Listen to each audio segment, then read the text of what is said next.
ಆ ದೇವರಿಂದ ಬರುವಂಥದ್ದಾಗಿದೆ. ಯಾವಾಗ ವ್ಯವಸಾಯ ಮಾಡುವಂಥ ವ್ಯವಸಾಯಗಾರನು ಬೀಜವನ್ನು ಬಿತ್ತಿದ ಮೇಲೆ ಆತನು ಏನು ಮಾಡ್ತಾನೆ, ಅದನ್ನು ಕೆಳಗೆ ಮೇಲೆ ಮಾಡಂದಿಲ್ಲ. ಒಂದು ಸಾರಿ ಆತನ ಬೀಜವನ್ನು ಬಿತ್ತಿ ಆತನು ಆ ಬೀಜಕ್ಕಾಗಿ ಕಾಯ್ತಾ ಇರ್ತಾನೆ. ಪ್ರೇರೆ ಹಲ್ಲೆಲೂಯ, ಹಲ್ಲೆಲೂಯ. ದೇವರ ಮಕ್ಕಳಾದ ನಾವು ದೇವರನ್ನ ಹಿಂಬಾಲಿಸ್ತಾ ಇರಬೇಕಾದ್ರೆ ನಾವು ಮುಂದೆ ಇಟ್ಟಂಥ ಹೆಜ್ಜೆಯನ್ನ ನಾವು ಹಿಂದಕ್ಕೆ ತೆಗೆಯಬಾರದು. ಕೆಲವರು ಆತ್ಮೀಯ ಜೀವಿತ ಯಾಕೆ ಪ್ರತಿಫಲ ಕೊಡೋದಿಲ್ಲಪ್ಪ ಅಂತಂತಂದ್ರೆ, ಕೆಲವರು ಆತ್ಮೀಯ ಜೀವಿತದಲ್ಲಿ ಅವ್ರು ಹೆಂಗಂತಂದ್ರೆ ಈ ಬೀಜವನ್ನು ಹಾಕಿ ಸ್ವಲ್ಪ ದಿವಸ ತೆಗೆದು ಮೇಲಿಕ್ಕದು, ಮತ್ತೆ ಹಾಕೋದು, ಸ್ವಲ್ಪ ದಿವಸ ತೆಗೆದು ಮೇಲಿಕ್ಕದು, ಬೀಜವನ್ನು ಉಳೋದು ಕೆಳಗೆ ಮೇಲೆ ಮಾಡಿದರೆ ಅದು ಪ್ರತಿಫಲ ಕೊಡಲಿಕ್ಕೆ ಸಾಧ್ಯನಾ? ಇಲ್ಲ. ಹಲ್ಲೆಲೂಯ. ಆತ್ಮೀಯ ಜೀವಿತದಲ್ಲಿ ಹಾಗೇನೆ ಸ್ವಲ್ಪ ದಿವಸ ಲೋಕ, ಸ್ವಲ್ಪ ದಿವಸ ದೇವರು, ಸ್ವಲ್ಪ ದಿವಸ ಆ ಭಕ್ತಿ ಜೀವನ, ಕೆಲವು ದಿವಸ ಲೌಕಿಕ ಜೀವನ, ಹೀಗೆ ಇರಬಾರ್ದು. ನಮ್ಮ ಜೀವಿತ ಕ್ರಿಸ್ತನ ಒಳಗಡೆ ಅದು ಆಳವಾಗಿ ಬೀಜದ ಹಾಗೆ ಬಿತ್ತಲ್ಪಟ್ಟಿರುವಂಥದ್ದಾಗಿರ್ಬೇಕು. ಪ್ರೇರೆ ಹಲ್ಲೆಲೂಯ. ಯೇಸು ಸ್ವಾಮಿ ಕೂಡ ಈ ರೀತಿಯಾಗಿ ಒಂದು ಮಾತು ಹೇಳ್ತಾರೆ, ಏನಂತಂದ್ರೆ, ಬೀಜವು ಭೂಮಿಯಲ್ಲಿ ಬಿದ್ದು ಅದು ಸಾಯದೆ ಹೋದರೆ ಅದು ಫಲವನ್ನ ಕೊಡಲಾರದು. ಹಲ್ಲೆಲೂಯ. ಮತ್ತೆ ನಾವು ದೇವರನ್ನ ಹಿಂಬಾಲಿಸ್ತಿರ್ಬೇಕಾದ್ರೆ ಕೆಲವರಿಗೆ ನಂಬಿಕೆ ಇರೋದಿಲ್ಲ, ಕೆಲವರು ಏನೋ ಧೈರ್ಯವನ್ನ ಕಳ್ಕೊಳ್ತಾರೆ, ಕೆಲವರು ತಾಳ್ಮೆನೇ ಇರೋದಿಲ್ಲ. ದೇವ್ರ ಮಕ್ಕಳಾದ ನಮಗೆ ಒಂದು ಮಾತ್ರ ನಿಶ್ಚಯ ಏನು ಗೊತ್ತಾ? ಯಾರು ಯಥಾರ್ಥ ಮನಸ್ಸಿನಿಂದ ದೇವ್ರನ್ನ ಸೇವಿಸ್ತಾ ಇದ್ದಾರೋ, ದೇವ್ರನ್ನ ಹುಡುಕ್ತಾ ಇದ್ದಾರೋ, ದೇವ್ರನ್ನ ಪ್ರೀತಿ ಮಾಡ್ತಾ ಇದ್ರು, ಅವರಿಗೆ ನಿಶ್ಚಯವಾಗಿ ಪ್ರತಿಫಲ ಸಿಗ್ತತೆ. ಹಲ್ಲೆಲೂಯ. ಅದಕ್ಕೆ ಪೌಲನು ಯೇಸುವನ್ನ ನೀನು ಜ್ಞಾಪಕ ಮಾಡಿಕೋ ಅಂತೇಳಿ ಕೂಡ ಹೇಳ್ತಾನೆ. ಯೇಸು ಸ್ವಾಮಿ ಸೇವೆಗೆ ಬಂದದ್ದು ಎಷ್ಟನೇ ವರ್ಷದಲ್ಲಿ ಗೊತ್ತಾ? 30ನೇ ವರ್ಷದಲ್ಲಿ. ಹಲ್ಲೆಲೂಯ. ದೇವರ ಸಮಯಕ್ಕಾಗಿ, ಆಮೆನ್, ಹಲ್ಲೆಲೂಯ. ತಂದೆಯಾದ ದೇವರ ಸಮಯಕ್ಕಾಗಿ ಆತನು ಕಾದುಕೊಂಡಿದ್ದನು. 30 ವರ್ಷದ ಬಳಿಕ ಆತನು ಏನು ಮಾಡಿದನು ಗೊತ್ತಾ? ಆಮೆನ್, ದೀಕ್ಷಾಸ್ಥಾನ ತೆಗೆದುಕೊಂಡನು. ಆತ್ಮನು ತನ್ನ ಮೇಲೆ ಇಳಿದು ಬಂದಾಗ ಸೇವೆಯ ಜೀವಿತವನ್ನು ಆತನು ಪ್ರಾರಂಭ ಮಾಡಿದನು. ಹಲ್ಲೆಲೂಯ. ಸಮಯವು ಪರಿಪೂರ್ಣವಾದಾಗ ತಂದೆಯಾದ ದೇವರು ತನ್ನ ಮಗನನ್ನ ಈ ಲೋಕಕ್ಕೆ ಕಳಿಸಿಕೊಟ್ಟನು. ಹಲ್ಲೆಲೂಯ. ಹಾಗಾದ್ರೆ ಇವತ್ತು ದೇವ್ರ ಮಕ್ಕಳೇ, ನಿಮ್ಮ ಧೈರ್ಯವನ್ನು ಬಿಟ್ಟು ಬಿಡಬೇಡ್ರಿ. ಹಲ್ಲೆಲೂಯ. ನೀವು ದೇವ್ರನ್ನ ಸೇವಿಸ್ತಾ ಇದ್ದೀರಾ, ನೀವು ದೇವ್ರ ಮೇಲೆ ನಂಬಿಕೆ ಇಟ್ಟಿದ್ದೀರಾ, ನೀವು ಭಕ್ತಿ ಜೀವನ ನಡೆಸ್ತಾ ಇದ್ದೀರಾ, ಹಾಗಾದರೆ ತಾಳ್ಮೆಯಿಂದ ಕಾದುಕೊಂಡಿರುವುದಾದ್ರೆ, ಧೈರ್ಯದಿಂದ ಇರುವುದಾದ್ರೆ ಅದಕ್ಕೆ ಪ್ರತಿಫಲ ಉಂಟು. Amen, hallelujah. ಹಾಗಾದ್ರೆ ಮತ್ತೆ ನಾವು ಒಂದು ಸಾರಿ ಬಿತ್ತಿ ಒಂದು ಸಾರಿ ಬೀಜವನ್ನ ತೆಗಿಬಾರ್ದು. ಒಂದು ಸಾರಿ ದೇವರು, ಒಂದು ಸಾರಿ ಲೋಕ ಅಲ್ಲ. ಒಂದು ಸಾರಿ ದೇವರಲ್ಲಿ ಹೆಜ್ಜೆ ಇಟ್ಟರೆ ನಾವು ದೇವರನ್ನ ಹಿಂಬಾಲಿಸ್ತಾನೆ ಇರಬೇಕು. ಹಲ್ಲೆಲೂಯ. ದೇವರನ್ನ ನಾವು ಸೇವಿಸ್ತಾನೆ ಇರಬೇಕು, ದೇವರನ್ನ ಆರಾಧನೆ ಮಾಡ್ತಾನೆ ಇರಬೇಕು. ಅಂದ್ರೆ ಎರಡೂ ಕೂಡ ಪ್ರಾಮುಖ್ಯತೆ. ದೇವ್ರ ನಿಶ್ಚಯ ಪ್ರತಿಫಲ ಕೊಡ್ತಾನೆ. ನಾವು ಆತನ ವಾಗ್ದಾನಗಳನ್ನು ನಂಬುವುದು, ಆತನನ್ನು ಸೇವಿಸುವುದು, ಆತನನ್ನು ಆರಾಧಿಸುವುದು ನಮ್ಮ ಕೆಲಸವಾಗಿದೆ. ಯಾವ ರೀತಿ ರೈತನು ಬಿತ್ತಿದ ಬೀಜಕ್ಕೆ ದೇವರು ಮಳೆಯನ್ನು ಸುರಿಸಿ ಪ್ರತಿಫಲ ಬರುವಂತೆ ಮಾಡ್ತಾನೋ, ಅದೇ ರೀತಿಯಾಗಿ ನಾವು ಮಾಡುವ ಪ್ರತಿಯೊಂದು ಪ್ರಯಾಸಕ್ಕೂ ಕೂಡ ದೇವರು ಪ್ರತಿಫಲವನ್ನ ಕೊಡುವವನಾಗಿದ್ದಾನೆ. ಹಲ್ಲೆಲೂಯ. ಒಂದು ದಿವಸ ಒಬ್ಬ ರಾಜ ಈ ರೀತಿಯಾಗಿ ಒಂದು ರಥಗಳ ಮೇಲೆ ಕುಂತ್ಕೊಂಡು ಸವಾರಿ ಹೋಗ್ತಾ ಇದ್ದಂತೆ. ಸವಾರಿ ಹೋಗ್ತಿರ್ಬೇಕಾದ್ರೆ ಎಲ್ಲ ಹೊಲಗಳನ್ನು ನೋಡ್ತಾ ಇರಬೇಕಾದ್ರೆ, ಹಣ್ಣಿನ ತೋಟಗಳನ್ನು ನೋಡ್ತಾ ಹೋಗ್ತಿರ್ಬೇಕಾದ್ರೆ ಏನಾಯ್ತು, ಎಲ್ಲ ಹೊಲದಲ್ಲೂ ಎಲ್ಲ ತೋಟದಲ್ಲಿ ಕೂಡ ಹಣ್ಣುಗಳು ಬಿಟ್ಟಿದ್ವು. ಆ ಒಂದು ಕಾಲದಲ್ಲಿ ದ್ರಾಕ್ಷೆ ತೋಟ, ಕೆಲವರು ಕಿತ್ತಳೆ ಹಣ್ಣಿನ ತೋಟ ಅಂದ್ರೆ ಆರೆಂಜು, ಅವೆಲ್ಲ ಅನೇಕ ಹಣ್ಣುಗಳ ತೋಟವನ್ನು ಹಾಕಿದ್ರು. ಅದರಲ್ಲಿ ಒಬ್ಬ ವ್ಯಕ್ತಿಯ ತೋಟದಲ್ಲಿ ಮಾತ್ರ ಹಣ್ಣನ್ನ ಆ ರಾಜನು ಕಾಣಲಿಲ್ಲ ಅಂತೆ. ಎಲ್ಲ ವ್ಯಕ್ತಿಗಳ ತೋಟದಲ್ಲಿ ಹಣ್ಣಿದೆ, ನಿನ್ನ ತೋಟದಲ್ಲಿ ಯಾಕಪ್ಪ ಹಣ್ಣಿಲ್ಲ ಅಂತೇಳಿ ಆ ರಾಜನಿಗೆ ಕೇಳಬೇಕನ್ನಿಸ್ತು. ನಿಲ್ಲಿಸಿದ ಆ ವ್ಯಕ್ತಿಯನ್ನ, ರೈತನನ್ನ ಕರೆದ. ಇಲ್ಲಿ ಬಾಪ ಇಲ್ಲಿ ಅಂತಂದ್ರೆ ಅವನ್ ಬೋರ್ಡ್ ಬಂದ. ಏನ್ ರಾಜರೇ ಅಂತಂದಾಗ, ಯಾಕೋ ನಾನು ನೋಡ್ತಾ ಇದ್ದೀನಿ ಎಲ್ಲಾರ ತೋಟಗಳಲ್ಲಿ ಹಣ್ಣಿದೆ, ನಿನ್ನ ತೋಟದಲ್ಲಿ ಮಾತ್ರ ಯಾಕೆ ಹಣ್ಣಿಲ್ವಲ್ಲ ಅಂತೇಳಿ ಕೇಳಿದಾಗ ಆ ರೈತ ಹೇಳ್ತಾನೆ, ರಾಜ, ಈಗ ಇದು 3ನೇ ವರ್ಷ, ಇದು 5ನೇ ವರ್ಷಕ್ಕೆ ಇದು ಫಲ ಕೊಡುವಂತ ಒಂದು ಗಿಡವಾಗಿದೆ. 5ನೇ ವರ್ಷಕ್ಕೆ ಫಲ ಕೊಡ್ತತೆ, ಆದ್ರೆ ಇದರ ಪ್ರತಿಫಲ ಬಹಳ ಅದ್ಭುತವಾಗಿರ್ತತೆ ಅಂತೇಳಿ ಹೇಳಿದ್ನಂತೆ. ಮತ್ತೆ ಹೌದು, ಯಾಕೆ ಬೇರೆಯವರೆಲ್ಲ ಹಾಕಿಲ್ಲ, ನಿನ್ ಮಾತ್ರ ಹಾಕಿದ್ಯಾ ಅಂತ ರಾಜನ್ ಕೇಳಿದ್ನಂತೆ. ಮತ್ತೆ ಇಲ್ಲ, ಅವರು ವರ್ಷಕ್ಕೊಂದು ಸಾರಿ ಫಲ ಬರುವ ಆ ಗಿಡಗಳನ್ನು ನೆಟ್ಟಿದ್ದಾರೆ. ಹಂಗಾಗಿ ಅವರು ವರ್ಷಕ್ಕೆ ಪ್ರತಿ ವರ್ಷ ಫಲ ಕೊಡ್ತವೆ. ಅದರ ಫಲ ಸಾಧಾರಣವಾಗಿರ್ತತೆ. ಆದರೆ ನಾನು ನೆಟ್ಟಿರುವಂಥ ಗಿಡ 5 ವರ್ಷಕ್ಕೊಂದು ಸಾರಿ ಫಲ ಬಿಡುವಂಥದ್ದು. ಅದಕ್ಕೆ ಇದನ್ನು ಉಳುಮೆ ಮಾಡ್ತಾ ಇದಕ್ಕೆ ಗೊಬ್ಬರ ಹಾಕ್ತಾ ನೀರು ಸುರಿಸ್ತಾ ಕಾತ್ಕೊಂಡಿದ್ದೀನಿ ಅಂತೇಳಿ ಹೇಳಿದಂತೆ. ಈಗ ಎಷ್ಟನೇ ವರ್ಷಪ್ಪ ಅಂತ ರಾಜ ಕೇಳಿದ್ರೆ 3ನೇ ವರ್ಷ. ಹೌದಾ ಅಂತಂದಾಗ ಸರಿ, 5 ವರ್ಷ ಆದ್ಮೇಲೆ ಇನ್ನೇ 2 ವರ್ಷ ಕಾದು ಅದ್ರ ಫಲ ಬಂದಾಗ ನನಗೆ ತಪ್ಪದೆ ನೀನು ತಂದುಕೊಡಪ್ಪ, ತಂದುಕೊಟ್ರೆ ನಾನು ತಿಂದು ನೋಡ್ತೀನಿ ಅದರ ಫಲ ಹೆಂಗಿರ್ತತೆ ಅಂತೇಳಿ ಕೇಳಿದಾಗ ರಾಜ ಆಯ್ತು ರಾಜರೇ ಅಂತಂದಾಗ ರಾಜ ಅಡ್ರೆಸ್ ಕೊಟ್ಟ. ನಮ್ಮದು ಇಂಥ ಅರಮನೆ, ಹಿಂಗೆ ಬಂದು ನೀನು ಹೇಳು, ಇದನ್ನು ತೋರಿಸಿದ್ರೆ ಬಿಟ್ಬಿಡ್ತಾರೆ ಒಳಗಡೆ ಅಂತಂದಾಗ ಸೈನಿಕರು ಒಳಗಡೆ ಅರಮನೆ ಒಳಗೆ ಬಿಟ್ಬಿಡ್ತಾರೆ ಅಂತೇಳಿ ಒಂದು ಗುರುತಿನ ಚೀಟಿಯನ್ನು ಕೊಟ್ಟ. ರಾಜ ಹೋಗಿ ಸವಾರಿ ಎಲ್ಲ ಮುಗಿಸ್ಕೊಂಡು ಮನೆಗೆ ಹೋದ. ಅರಮನೆಗೆ ಹೋದಾಗ 2 ವರ್ಷ ಆಯಿತು.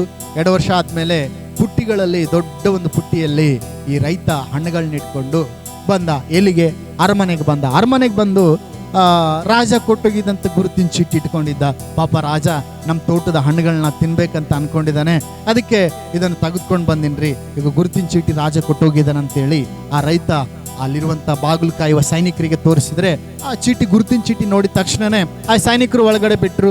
ಹೋಗಿ ರಾಜನಿಗೆ ಹೇಳಿದ್ರು, ರಾಜ ಯಾರೋ ರೈತ ಬಂದಿದ್ದಾನೆ ಹಣ್ಣುಗಳನ್ನ ಹೊತ್ಕೊಂಡು. ಹೌದಾ, ಯಾರು ಮರ್ತೋಗಿತ್ತು ಅವನಿಗೆ? ಯಾರು ನೋಡೋಣ ಅಂದಾಗ ಅವ್ನು ನೋಡಿದಾಗ ಗುರುತಿಡ್ದು, ಓಹೋ ನೀನು ಅವಾಗ 2 ವರ್ಷದಿಂದ ನೀನನ್ನು ಭೇಟಿ ಮಾಡಿದ್ನಲ್ಲ ಅವನೆಲ್ಲ ನೀನು? ಹೌದು ರಾಜರೇ, ಅದೇ ನೀವು ಹೇಳಿದ್ರಲ್ಲ ಹಣ್ಣು ತಗೊಂಬಾರಪ್ಪ ಬಿಟ್ಟಾಗ ಅಂತೇಳಿ ಅಂದಕ್ಕೆ ನಾನು ತಂದಿನ ರಾಜರೇ. ಇಕ್ಕಪ್ಪ ನೋಡೋಣ, ವಾವ್ ಸೂಪರ್ ಇದೆ, ಅದ್ಭುತವಾದ ಹಣ್ಣು, ಏನಪ್ಪ ಭಾಳ ಚೆನ್ನಾಗಿದೆ ಅಂತ. ಅವಾಗ ತನ್ನ ಮೇಲ್ವಿಚಾರಕನಿಗೆ ಕರೆದು ಅವನು ಹೇಳ್ತಾನೆ ಏನಂತಂದ್ರೆ, ನೋಡಪ್ಪ ಇವನಿಗೆ ಅಲ್ಲಿ ಇಟ್ಟಿರುವಂಥ ಬೆಳ್ಳಿ ಬಂಗಾರದ ನಾಣ್ಯಗಳನ್ನು, ಅಲ್ಲಿರುವಂಥ ಪತ್ರಗಳನ್ನು ಕೊಟ್ಟು ಕಳಿಸು. ಇವನಿಗೆ ಇನ್ನೂ ಒಂದು 20 ಎಕರೆ ಹೊಲವನ್ನು ನನ್ನ ಕಡೆಯಿಂದ ಉಡುಗೊರೆ ಆಗಿ ಕೊಡ್ತಾ ಇದ್ದೀನಿ. ಆ ಬೆಳ್ಳಿ ಬಂಗಾರ ನಾಣ್ಯ ಹೊಲಗಳನ್ನು ತೆಗೆದುಕೊಂಡು ಹೋಗು, ಅವನಿಗೆ ಕೊಟ್ಬಿಡ್ರಿ ಅಂತಂದಾಗ ರಾಜ ಹೇಳಿದಾಗ ಅವರು ಎಲ್ಲ ಕೊಟ್ಟು ಕಳಿಸ್ಬಿಡ್ತಾರೆ. ಹೊಲದ ಪತ್ರಗಳನ್ನು, ಬೆಳ್ಳಿ ಬಂಗಾರದ ನಾಣ್ಯಗಳನ್ನೆಲ್ಲ ಕೊಟ್ಟು ಕಳಿಸ್ತಾರೆ. ಕೊಟ್ಟು ಕಳಿಸಿದಾಗ ಆ ರೈತ ಬಹಳ ಸಂತೋಷವುಳ್ಳವನಾಗಿ ಮನೆಗೆ ಬರ್ತಾನೆ.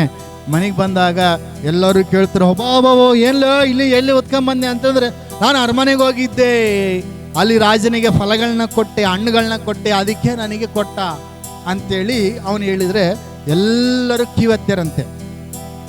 ಎಲ್ಲಿಗೆ? ರಾಜನ ಮನೆಗೆ. ಯಾಕೆ?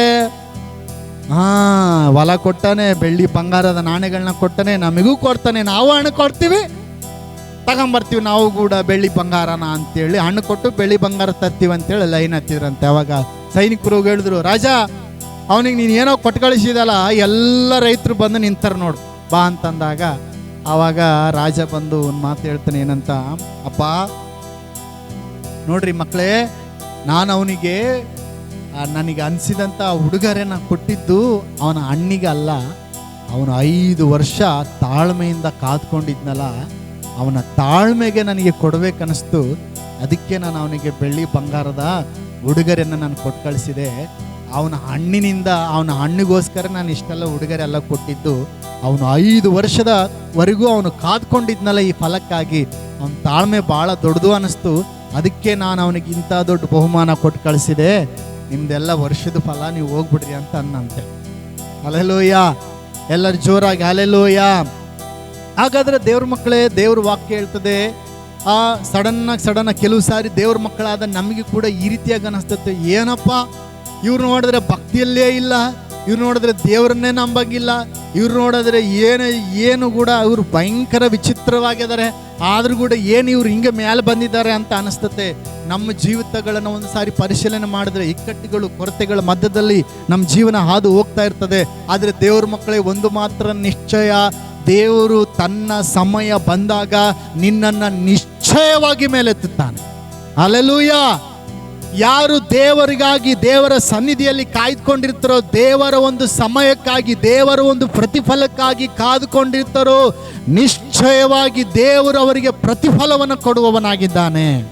ಆಮೇನ್, ಹಲ್ಲೆಲೂಯಾ.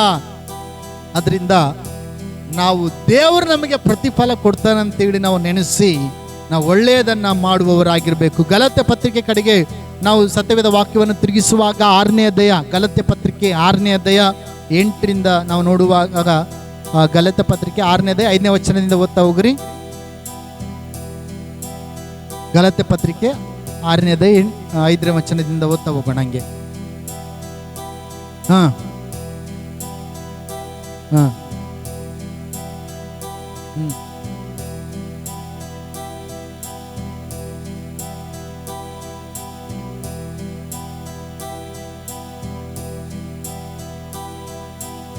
ಎಂಟನೇ ವಚನದಿಂದ ಓದ.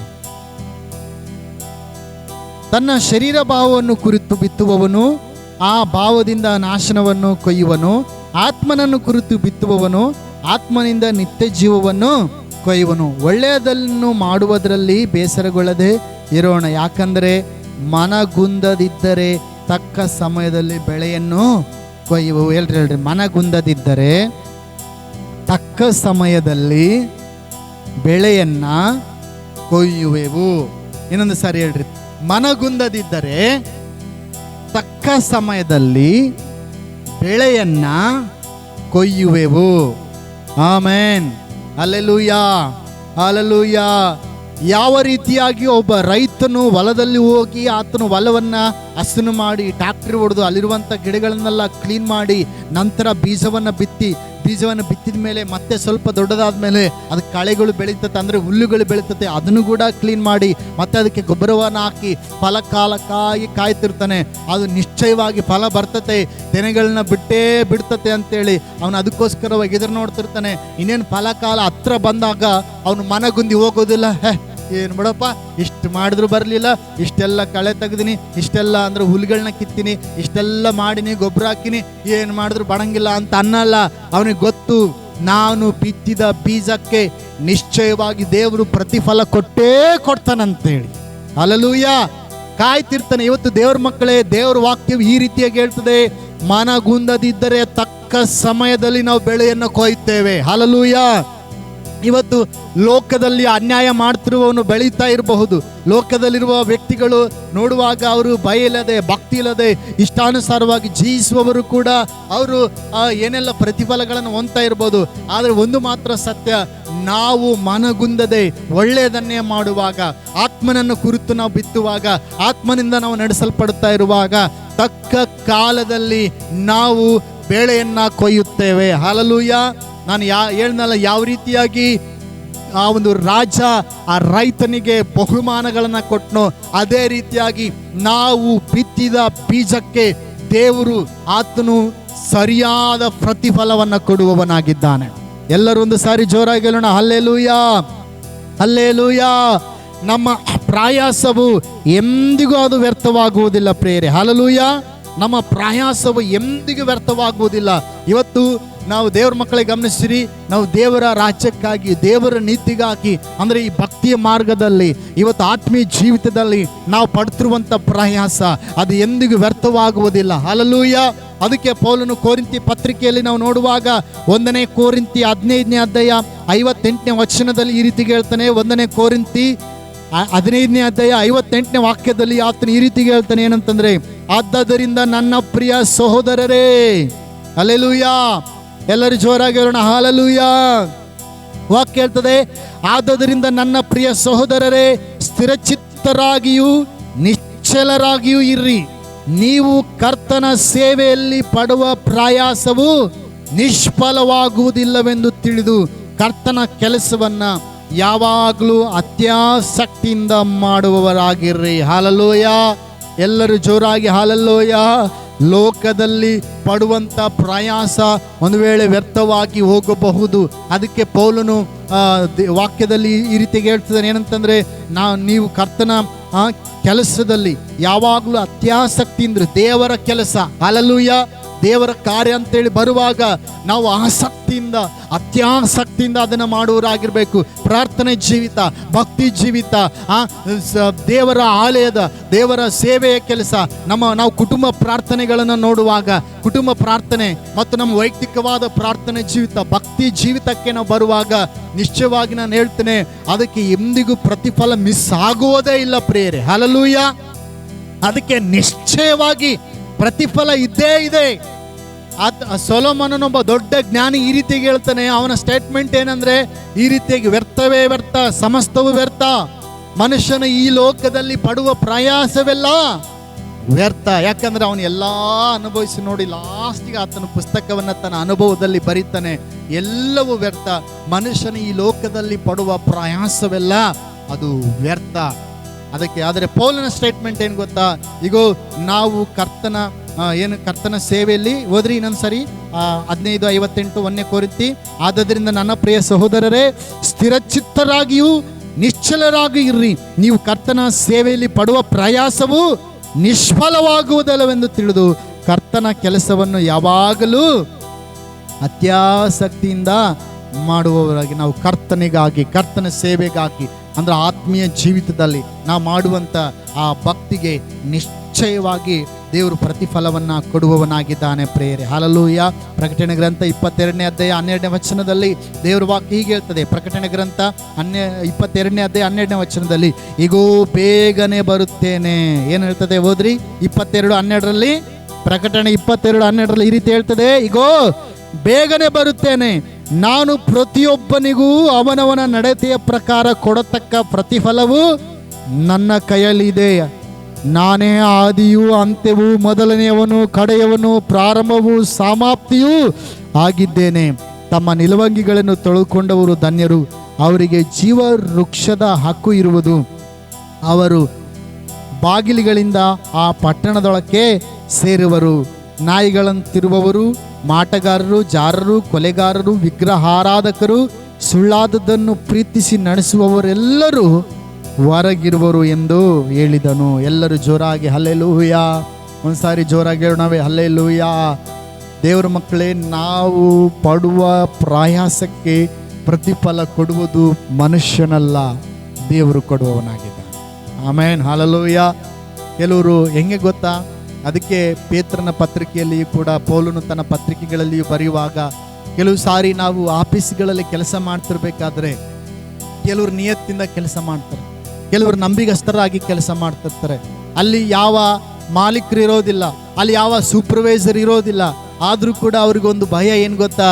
ದೇವರು ನಮ್ಮನ್ನು ನೋಡ್ತಾ ಇದ್ದಾನೆ, ನಾವು ಸೋಮಾರಿತನ ಮಾಡಬಾರ್ದು, ಅವ್ರು ಕೊಟ್ಟಂಥ ಸಂಬಳಕ್ಕೆ ತಕ್ಕಂತೆ ನಾವು ಕೆಲಸ ಮಾಡಬೇಕಂತೇಳಿ ಅಲ್ಲಿ ಯಾವ ಸೂಪರ್ವೈಸರು, ಯಾವ ಮಾಲೀಕನು, ಯಾವ ಮೇಸ್ತ್ರಿಯು ಅಲ್ಲಿ ಇರದಿದ್ದರೆ ಅವರು ತಮ್ಮ ಮನಸ್ಸಾಕ್ಷಿಗೆ ತಕ್ಕಂತೆ ಅವರು ಸಂಬಳಕ್ಕೆ ತಕ್ಕಂತೆ ಒಂದು ಆ ಕೆಲಸವನ್ನು ಮಾಡ್ತಾ ಇರ್ತಾರೆ. ದೇವರು ಅಂಥ ಹೃದಯಗಳನ್ನು ನೋಡ್ತಾನೆ. ಯಾವಾಗ ಅವರು ಆ ರೀತಿಯಾಗಿ ದೇವರು ನನ್ನನ್ನು ನೋಡ್ತಿದ್ದಾನೆ ಅಂತೇಳಿ ಪೇತ್ರ ಪತ್ರಿಕೆಯಲ್ಲಿ ಹೇಳ್ತದೆ, ನೀವು ಯಜಮಾನರು ನೋಡ್ತಿರುವಾಗ ಮಾತ್ರ ಕೆಲಸ ಮಾಡದೆ ದೇವರು ನೋಡುತ್ತಾನಂತೇಳಿ ನೆನೆಸಿ ನೀವು ಕೆಲಸ ಮಾಡ್ರಿ. ಯಾಕಂದ್ರೆ ಬರತಕ್ಕ ಪ್ರತಿಫಲವು ಸಾಹುಕಾರನ ಕೈಯಲ್ಲಿಲ್ಲ, ಕೊಡತಕ್ಕ ಪ್ರತಿಫಲವು ಮೇಸ್ತ್ರಿ ಕೈಯಲ್ಲೋ ಮ್ಯಾನೇಜರ್ ಕೈಯಲ್ಲೋ ಇಲ್ಲ, ದೇವರ ಕೈಯಲ್ಲಿ ಇದೆ. ಹಲ್ಲೆಲೂಯಾ. ಮನುಷ್ಯನ ನಂಬಿಗಸ್ತಿಕೆಗೆ, ಮನುಷ್ಯನ ಒಳ್ಳೆತನಕ್ಕೆ, ಮನುಷ್ಯನ ಮನಸ್ಸಾಕ್ಷಿಗೆ, ಅಂದ್ರೆ ಅವನು ಒಳ್ಳೆ ಮನಸ್ಸಾಕ್ಷಿಯಿಂದ, ಒಳ್ಳೆತನದಿಂದ ಅವನು ಕೆಲಸ ಮಾಡುವಾಗ ದೇವರು ಅವನಿಗೆ ಉನ್ನತ ಸ್ಥಾನವನ್ನ, ಉನ್ನತ ಒಂದು ಮಟ್ಟವನ್ನ, ಉನ್ನತವಾದ ಪ್ರಮೋಷನ್ ಅನ್ನ ದೇವರು ಅವನಿಗೆ ಬರಮಾಡುವವನಾಗಿದ್ದಾನೆ. ಹಲ್ಲೆಲೂಯಾ. ಅದಕ್ಕೆ ದೇವರ ವಾಕ್ಯ ಹೇಳ್ತದೆ, ಬರತಕ್ಕ ಪ್ರತಿಫಲವು ನನ್ನ ಕೈಯಲ್ಲಿದೆ, ಅವನವನ ನಡತೆಗೆ ತಕ್ಕಂತ ಪ್ರತಿಫಲ ನಾನು ಅವನಿಗೆ ಕೊಡುವವನಾಗಿದ್ದೇನೆ. ಹಲ್ಲೆಲೂಯಾ. ನಮ್ಮನ್ನು ಉದ್ಧಾರ ಮಾಡುವವನು ದೇವರು. ಹಲ್ಲೆಲೂಯಾ. ನಮ್ಮನ್ನು ಮೇಲೆತ್ತುವವನು ದೇವರು, ನಮಗೆ ಪ್ರತಿಫಲ ಕೊಡುವವನು ದೇವರು. ಆದ್ದರಿಂದ ಅದನ್ನು ತಿಳಿದು ನಾವು ದೇವರಿಗಾಗಿ ನಾವು ತವಕ ಪಡುವವರಾಗಿರಬೇಕು ಪ್ರೇರೆ. ಹಲ್ಲೆಲೂಯಾ. ಹಾಗಾದರೆ ಪ್ರತಿಫಲ ಎಲ್ಲಿದೆ ಅಂತ ಹೇಳುವಾಗ ಬೈಬಲ್ ವಾಕ್ಯದಲ್ಲಿ ಹೇಳ್ತದೆ, ದೇವರು ಪ್ರತ್ಯಕ್ಷನಾಗುವಾಗಲೂ ಪ್ರತಿಫಲ ನಮಗಿದೆ. ಹಲ್ಲೆಲೂಯಾ. ಬೈಬಲ್ನಲ್ಲಿ ಅದೊಂದು ದೊಡ್ಡ ಸಬ್ಜೆಕ್ಟ್ ಆಗಿದೆ. ದೇವರು ಪ್ರತ್ಯಕ್ಷ ಆಗುವಾಗ ನಮಗೆ ಆತನು ಪ್ರತಿಫಲ, ಆತನು ಹೇಳ್ತಾನೆ, ಈಗೋ ಬೇಗನೆ ಬರುತ್ತೇನೆ, ಅವನವನಿಗೆ ಕೊಡತಕ್ಕ ಪ್ರತಿಫಲ ನನ್ನ ಕೈಯಲ್ಲಿ ಇದೆ. ಹಲ್ಲೆಲೂಯಾ. ದೇವರು ಬಂದಾಗ ಎಲ್ಲರ ಮುಂದೆ ದೇವರು ನಮಗೆ ಆತನು ಪ್ರತಿಫಲವನ್ನ ಕೊಡುವವನಾಗಿದ್ದಾನೆ. ಹಲ್ಲೆಲೂಯಾ. ಹಾಗಾದ್ರೆ ಕೆಲವರು ಪ್ರಶ್ನೆ ಕೇಳ್ಬೋದು, ಪಾಸ್ಟ್ರೇ ಅಷ್ಟೇನಾ? ಪರಲೋಕನೇ ಮಾತ್ರ ನಮಗೆ ಪ್ರತಿಫಲ, ನಿತ್ಯ ಜೀವನೇ ಮಾತ್ರ ಪ್ರತಿಫಲ, ನಮಗೆ ಆ ಜೀವವೃಕ್ಷದ ಫಲನೇ, ಆ ಜಯಮಾಲೆ ಮಾತ್ರನೇನಾ ನಮಗೆ ಪ್ರತಿಫಲ ಅಂತ ಕೇಳೋದಾದ್ರೆ ಇಲ್ಲ. ಬೈಬಲ್ ವಾಕ್ಯ ಹೇಳ್ತದೆ, ಇದೊಂದು ಕೊನೆ ವಚನ ಓದಿ ನಾನು ಪ್ರಾರ್ಥನೆ ಮಾಡಕ್ಕೆ ಹೋಗ್ತೀನಿ. ಬೈಬಲ್ ವಾಕ್ಯದಲ್ಲಿ 1 ತಿಮೋತಿ 4:7 ವಚನ ನಾವು ನೋಡುವಾಗ ಅಲ್ಲಿ ಸ್ಪಷ್ಟವಾಗಿ ಈ ರೀತಿ ಹೇಳ್ತದೆ. ಏನಂತಂದ್ರೆ ಓದ್ರಿ, ತಿಮೋತಿ ಬರೆದ ಮೊದಲನೇ ಪತ್ರಿಕೆ 4ನೇ ಅಧ್ಯಾಯ 7ನೇ ವಚನದಿಂದ 10ನೇ ವಚನದವರೆಗೂ ನಾವು ವಾಕ್ಯದಲ್ಲಿ ಈ ರೀತಿಯಾಗಿ ಓದಿ ನೋಡ್ತೀವಿ. ಏನಂತಂದ್ರೆ, 1 ತಿಮೋತಿ 4ನೇ ಅಧ್ಯಾಯ 7ರಿಂದ 10ನೇ ವಚನವರೆಗೂ. ಅಜ್ಜಿ ಕಥೆಗಳಂತಿರುವ ಕೇವಲ ಪ್ರಾಪಂಚಿಕವಾದ ಕಥೆಗಳನ್ನು ತಳ್ಳಿಬಿಟ್ಟು ನೀನು ದೇವ ಭಕ್ತಿಯ ವಿಷಯದಲ್ಲಿ ಸಾಧನೆ ಮಾಡಿಕೊ. ದೇಹ ಸಾಧನೆಯು ಸ್ವಲ್ಪ ಮಟ್ಟಿಗೆ ಪ್ರಯೋಜನವಾಗಿದೆ, ಭಕ್ತಿಯಾದರೂ ಎಲ್ಲ ವಿಧದಲ್ಲಿ ಪ್ರಯೋಜನವಾದದ್ದು. ಅದಕ್ಕೆ ಇಹ ಪರಗಳಲ್ಲಿಯೂ ಜೀವ ವಾಗ್ದಾನ ಉಂಟು. ಈ ವಾಕ್ಯವು ನಂಬತಕ್ಕದ್ದಾಗಿಯೂ ಸರ್ವಾಂಗೀಕಾರಕ್ಕೆ ಯೋಗ್ಯವಾದದ್ದಾಗಿಯೂ ಅದೇ. ಇದಕ್ಕಾಗಿ ನಾವು ಕಷ್ಟಪಡುತ್ತೇವೆ, ಹೋರಾಡುತ್ತೇವೆ. ಯಾಕೆಂದರೆ ಎಲ್ಲ ಮನುಷ್ಯರಿಗೂ ವಿಶೇಷವಾಗಿ ನಂಬುವವರಿಗೆ ರಕ್ಷಕನಾಗಿರುವ ಜೀವವುಳ್ಳ ದೇವರ ಮೇಲೆ ನಾವು ನಿರೀಕ್ಷೆಯನ್ನಿಟ್ಟುಕೊಂಡಿದ್ದೇವೆ. ಆಮೇನ್, ಹಲ್ಲೆಲೂಯ. ಎಲ್ಲರೂ ಜೋರಾಗಿ ಹೇಳೋಣ, ಹಲ್ಲೆಲೂಯ. ಹಾಗಾದರೆ ಭಕ್ತಿ ಮಾರ್ಗದಲ್ಲಿ ನಡೆಯುವಂಥ ಪ್ರಿಯ ಸಹೋದರನೇ, ಭಕ್ತಿ ಮಾರ್ಗದಲ್ಲಿರುವಂಥ ಸಹೋದರಿಯೇ, ಇವತ್ತು ದೇವರ ವಾಗ್ದಾನ ನಿನಗಾಗಿ ಏನು ಗೊತ್ತಾ? ಯಾರು ಭಕ್ತಿ ಮಾರ್ಗದಲ್ಲಿ ನಡೀತಾ ಇದ್ದಾರೋ ಅವರಿಗೆ ಆ ಇಹದಲ್ಲಿಯೂ ದೇವರು ಜೀವ ವಾಗ್ದಾನವನ್ನು ಮಾಡಿದ್ದಾನೆ. ಹಲ್ಲೆಲೂಯ. ಕೇವಲ ಪರಲೋಕದಲ್ಲಿ ಮಾತ್ರವಲ್ಲ, ಇಹದಲ್ಲಿ ಕೂಡ ಅನೇಕರು ನಿನ್ನನ್ನು ನೋಡಿ ಇವರು ದೇವರನ್ನು ಸೇವಿಸಿದ್ರು, ಈಗ ದೇವರು ಇವರಿಗೆ ದೇವರು ಒಳ್ಳೇದು ಮಾಡಿದ್ದಾನೆ, ಇವರಿಗೆ ದೇವರು ಮೇಲೆತ್ತಿದ್ದಾನಂತೇಳಿ ಅನೇಕರು ಗುರುತಿಡಿಯತಕ್ಕಂತೆ ದೇವರು ಆತನ ಆಶೀರ್ವಾದ ಮಾಡುವವನಾಗಿದ್ದಾನೆ.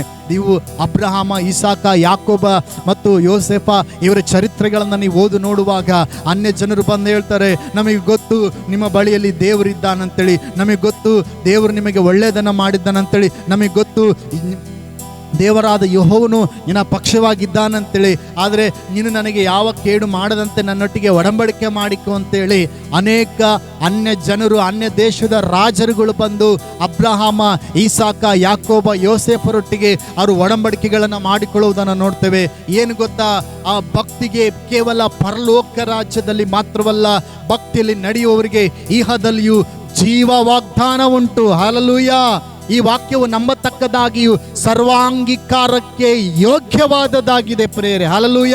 ಭಕ್ತಿಯ ಮಾರ್ಗದಲ್ಲಿ ನಡೆಯುವ ದೇವ ಮನುಷ್ಯರೇ, ನೀವು ತಾಳ್ಮೆಯಿಂದಿರ್ರಿ, ಧೈರ್ಯದಿಂದಿರ್ರಿ, ನಂಬಿಕೆಯಿಂದಿರ್ರಿ. ನೀವು ಮನಗುಂದದೆ ಹೋದರೆ ನೀವು ನಿಶ್ಚಯವಾಗಿ ಪ್ರತಿಫಲವನ್ನು ನೀವು ಹೊಂದಿಕೊಳ್ಳುವವರಾಗಿದ್ದೀರಿ. ಹಲ್ಲೆಲೂಯ. ಬೈಬಲ್ ವಾಕ್ಯ ಹೇಳ್ತದೆ, ಭಕ್ತಿಯ ಮಾರ್ಗದಲ್ಲಿ ನಡೆಯುವವರಿಗೆ ಇಹದಲ್ಲಿಯೂ, ಹಲ್ಲೆಲೂಯ, ಇಹ ಪರದಲ್ಲಿ ಜೀವ ವಾಗ್ದಾನ ಉಂಟು. ಹೇಳ್ರಿ, ಭಕ್ತಿಯಲ್ಲಿ ನಡೆಯುವವರಿಗೆ ಇಹ ಪರದಲ್ಲಿ ಜೀವ ವಾಗ್ದಾನ ಉಂಟು. ಹಲ್ಲೆಲೂಯ. ಕೇವಲ ಪರದಲ್ಲಿ ಅಲ್ಲ, ಇಹದಲ್ಲಿಯೂ ಕೂಡ ಜೀವ ವಾಗ್ದಾನ ಉಂಟು. ಮತ್ತು ನನಗೆ ಈ ವಚನ ಹೇಳ್ತಿರ್ಬೇಕಾದ್ರೆ ಪೇತ್ರ, ಯೋಹಾನರದು ನೆನಪು ಬರ್ತತೆ. ಅವರು ಸ್ವಾಮಿ ಹತ್ರ ಬಂದು ಕೇಳ್ತಾರೆ, ಸ್ವಾಮಿ ನಮಗೇನು ಸಿಗ್ತತೆ, ನಾವು ಎಲ್ಲವನ್ನು ಬಿಟ್ಟು ನೀನು ಹಿಂಬಾಲಿಸಿದ್ದೀವಿ ಅಂದಾಗ ಸ್ವಾಮಿ ಹೇಳ್ತಾನೆ, ಶಿಷ್ಯರೇ ನೋಡ್ರಿ, ಇಸ್ರೇಲರ ನೀವು ಮನುಷ್ಯ ಕುಮಾರನು ಆ ಒಂದು ಪರಲೋಕದಲ್ಲಿ ನ್ಯಾಯ ತೀರಿಸ್ತಿರ್ಬೇಕಾದ್ರೆ ಸಮಯದಲ್ಲಿ ನೀವು ಕೂಡ 12 ಸಿಂಹಾಸನಗಳಲ್ಲಿ ನೀವು ಕುಳಿತುಕೊಂಡು ಇಸ್ರೇಲರ 12 ಕೊಲೆಗಳಿಗೆ ನ್ಯಾಯ ತೀರಿಸುವಿರಿ. ಅಷ್ಟೇ ಅಲ್ಲ, ನೀವು ನನ್ನ ನಿಮಿತ್ತವಾಗಿ ಏನನ್ನ ಕಳೆದುಕೊಂಡಿದ್ದೀರೋ ಇಹದಲ್ಲಿ, ಅಂದರೆ ಅಕ್ಕ ತಂಗಿ, ಅಣ್ಣ ತಮ್ಮ, ಮನೆ ಮಠ, ಆಸ್ತಿ, ಏನೇನೆಲ್ಲ ನೀವು ಕಳ್ಕೊಂಡಿದ್ದೀರೋ ಅದೆಲ್ಲ ಇಹದಲ್ಲಿಯೂ ನಿಮಗೆ ಒಂದು ಕಡೆ ಈ ರೀತಿ ಹೇಳ್ತದೆ, ಎಷ್ಟು ಸಿಗ್ತದಂದರೆ 2ರಷ್ಟು ಅಲ್ಲ 100ರಷ್ಟು ಸಿಕ್ಕುತ್ತದೆ ಅಂತ ಹೇಳ್ತಾನೆ. ಎಷ್ಟು ಸಿಗ್ತದಂತೆ? 100ರಷ್ಟು ಸಿಕ್ಕುತ್ತದೆ. ಈ ಪೌಲನ ಚರಿತ್ರೆಯನ್ನು ಓದಿ ನೋಡೋದಾದರೆ ಅವನು ಪ್ರಸಂಗದಲ್ಲಿ ಸಾವಿರಾರು ಜನರು ರಕ್ಷಣೆ ಹೊಂದುತ್ತಾ ಇದ್ದರು. ಹಲ್ಲೆಲೂಯ. ಅವನು ಒಂದು ಪ್ರಸಂಗ ಮಾಡುವಾಗ ಸಾವಿರಾರು ಜನರು ರಕ್ಷಣೆ ಹೊಂದುತ್ತಾ ಇದ್ದರು.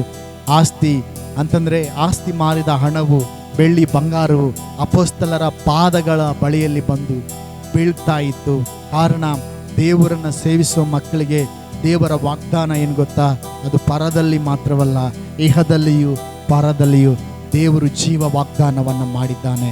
ತನ್ನನ್ನು ಹುಡುಕುವವರಿಗೆ, ತನ್ನನ್ನು ಸೇವಿಸುವವರಿಗೆ, ತನ್ನನ್ನು ನಂಬುವವರಿಗೆ ಇಹದಲ್ಲಿ ಕೂಡ ಅನೇಕ ಜನರು ಬಂದು ನಿಮ್ಮನ್ನು ಗುರುತಿಡಿತಾರೆ, ಇವರು ಯೇಸು ಸ್ವಾಮಿ ಮಕ್ಕಳು, ಇವರನ್ನು ದೇವರು ಉದ್ಧಾರ ಮಾಡಿದ್ದಾನೆ, ಇವ್ರ ಜೊತೆಗೆ ದೇವರಿದ್ದಾನೆ, ಇವರನ್ನು ಮೇಲೆತ್ತಿದ್ದಾನೆ, ಇವರನ್ನು ಆಶೀರ್ವಾದ ಮಾಡಿದ್ದಾನೆ, ನೀವು ನಮಗೋಸ್ಕರ ಪ್ರಾರ್ಥನೆ ಮಾಡಿರಿ, ನೀವು ಸೇವಿಸುವ ದೇವ್ರ ಬಗ್ಗೆ ನಮಗೂ ಕೂಡ ಹೇಳ್ರಿ ಅಂಥೇಳಿ ಅನ್ಯ ಜನರು ಬಂದು ನಿಮ್ಮ ಬಳಿಯಲ್ಲಿ ಕೇಳಿಕೊಳ್ಳುವ ಹಾಗೆ ದೇವರು ನಿಮ್ಮನ್ನು ಮೇಲೆತ್ತುವವನಾಗಿದ್ದಾನೆ. ಆಮೇನ್, ಹಲ್ಲೆಲೂಯ.